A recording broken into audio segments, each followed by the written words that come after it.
Welcome to chapter 9. This chapter is another disturbing chapter to me because more of the premise that I put before you, social engineering creates predictive behavior. Let me see if I can make that clear. The other day in a local township where there is a majority of the voters in a certain district are Black. Let's say 20,000 Black registered voters. There was a critical election the other day, and may I say that only I'm going to push it up to 1,500 to 1,600 people out of 20 plus thousand showed up. I prove my point.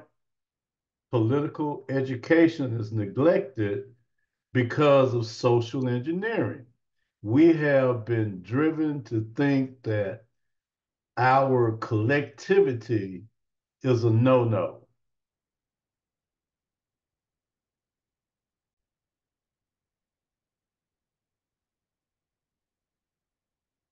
Chapter 9, Political Education Neglected. Not long ago, a measure was introduced in a certain state legislature to have the Constitution of the United States thus printed in school histories. But when the bill was about to pass, it was killed by someone who made the point that it would never do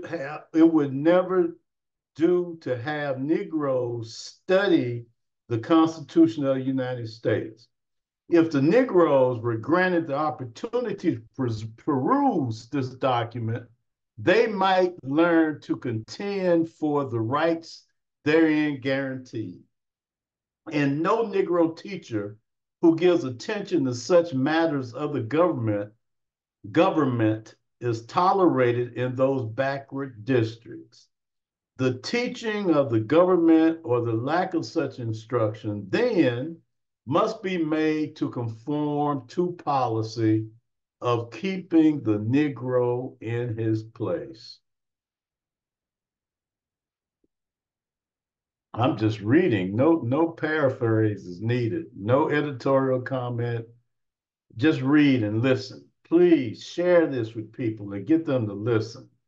Starting out after the Civil War, the opponents of freedom and justice decided to work out a program which would enslave the Negro's mind inasmuch as the freedom of the body had to be conceded.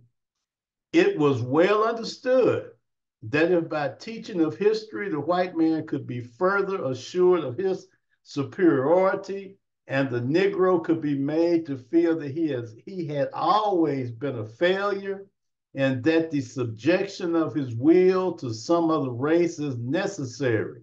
The freedman then would still be a slave. Social engineering creates predictive behavior. If you can control a man's thinking, you do not have to worry about his action. When you determine what a man shall think, you do not have to concern yourself about what he will do. If you make a man feel that he is inferior, you do not have to compel him to accept an inferior status, for he will seek it himself. If you make a man think that he is justly an outcast, you do not have to order him to the back door. He will go without being told. And if there is no back door, his very nature will demand one. Lord, help us.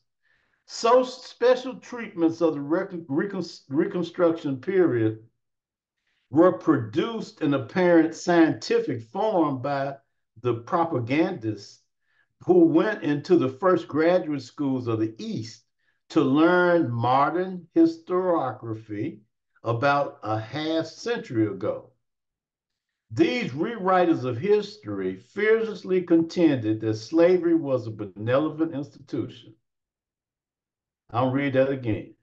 I think I just heard that not too long ago, and this is 2024. These rewriters of history fearlessly contended that slavery was a benevolent institution. The masters loved their slaves and treated them humanely.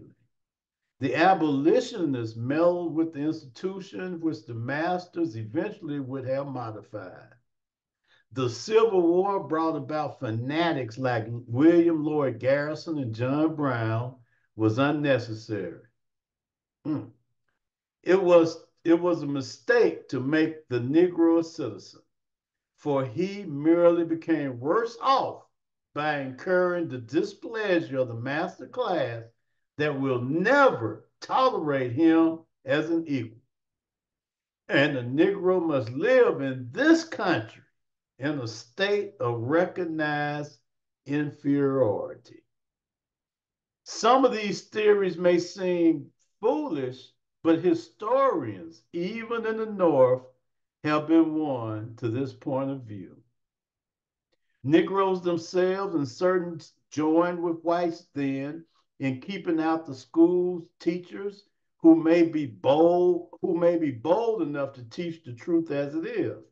They usually say the races here are getting along amicably now, and we do not want these peaceful relations disturbed by the teaching of new political thought.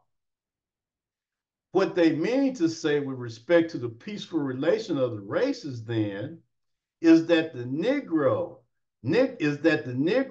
have been terrorized to the extent that they are afraid to even discuss political matters publicly. Negroes engaged in other spheres in such communities finally come to the point of accepting silence on these matters as a fixed policy, knowing that action to the contrary means mob rule, which may destroy the peace and property of the community. They constitute themselves a sort of vigilante committee to direct their fellows accordingly. A few years ago, a rather youthful looking high school principal in one of the large cities was unceremoniously dismissed because he said jocosely to the president of the Board of Education in reply to his remark about his youthful bearing, "I am old enough to vote." "Horrors," said the infuriated official. "Put him out. We brought him here to teach these Negroes how to work, and here he is thinking about voting." A few prominent Negroes of the place muttered a little, but they did nothing effective to correct this injustice. In certain parts, therefore, the Negroes under such terrorism have ceased to think of political matters as their sphere. The result is that Negroes grow up without knowledge of political matters, which should concern all elements. To prevent the Negroes from learning too much about these things, the whites in schools are sometimes neglected also. But the latter have the opportunity to learn by contact, close observation, and actual participation in the affairs of government. Negroes in certain parts then have all but abandoned voting, even at points where it might be allowed.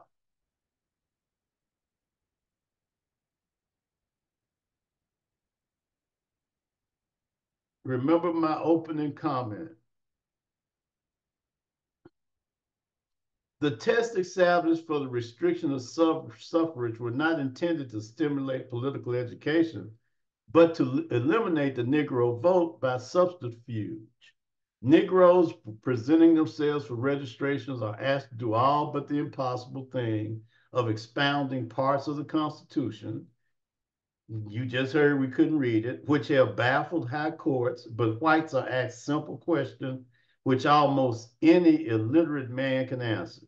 In this way, the Negroes, however intelligent, are turned down, and all ignorant whites are permitted to vote.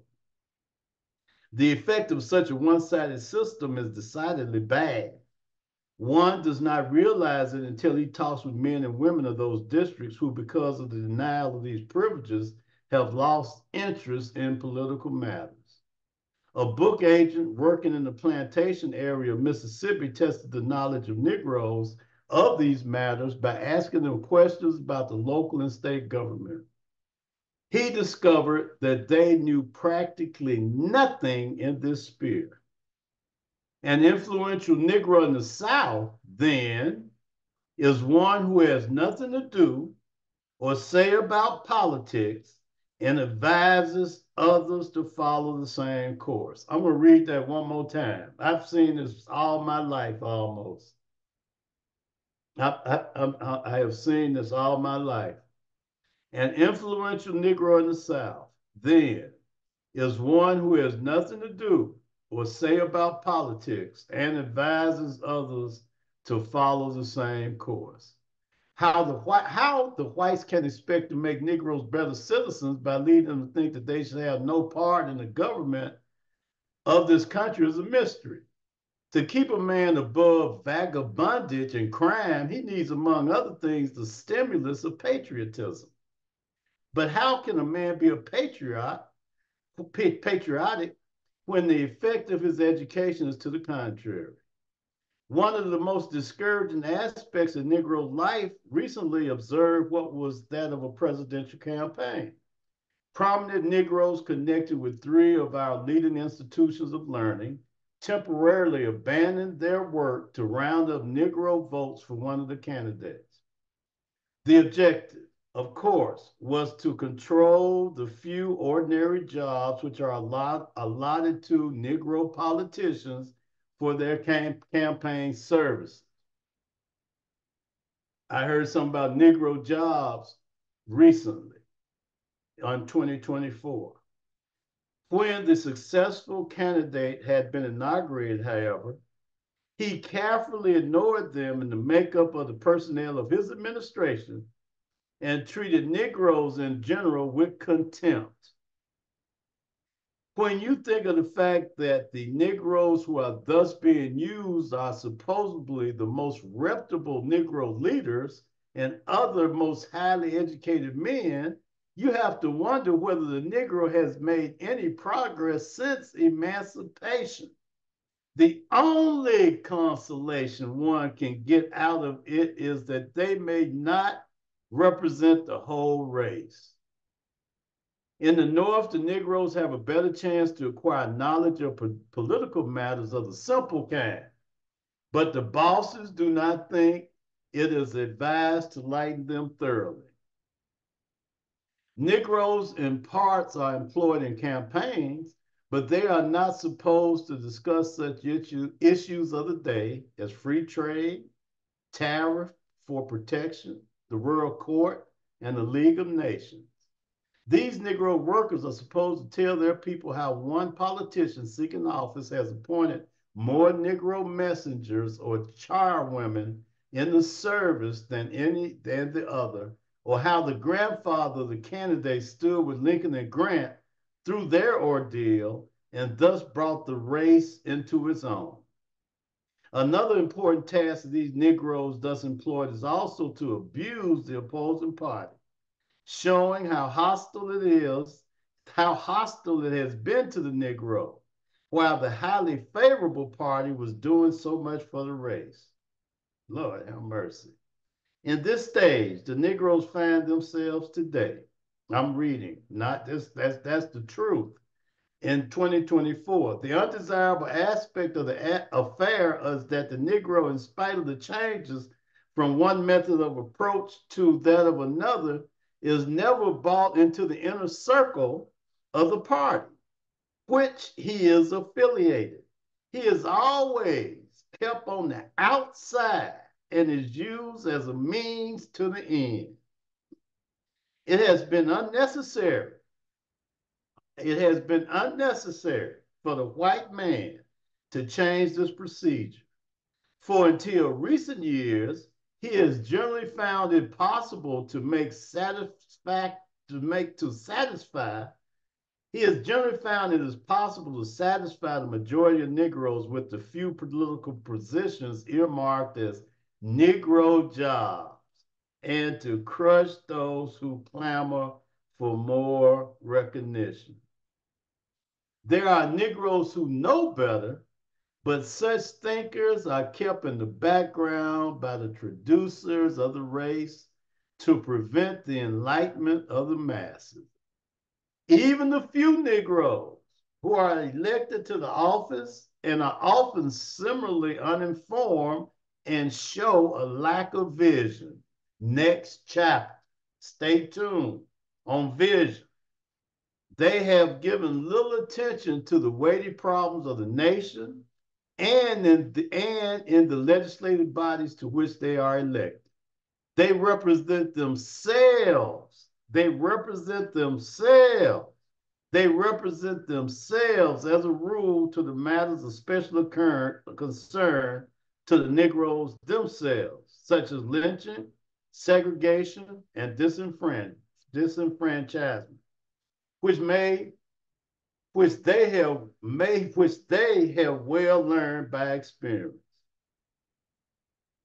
This indicates a step backwards for the Negroes who sat in Congress and in state legislatures during the Reconstruction work for the enactment of measures of concern to all elements of the population, regardless of color.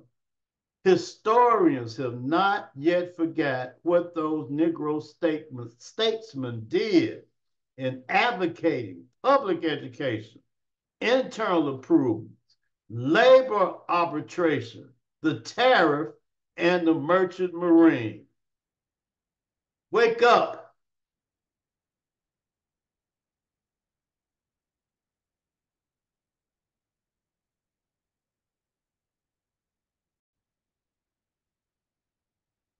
Wow. I told you Dr. Carter Woodson was the man.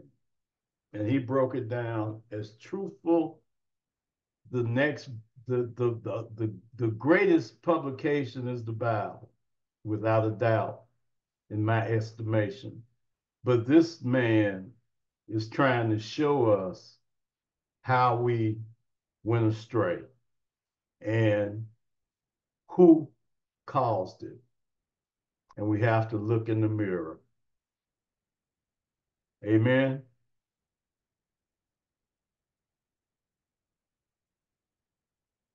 Amen.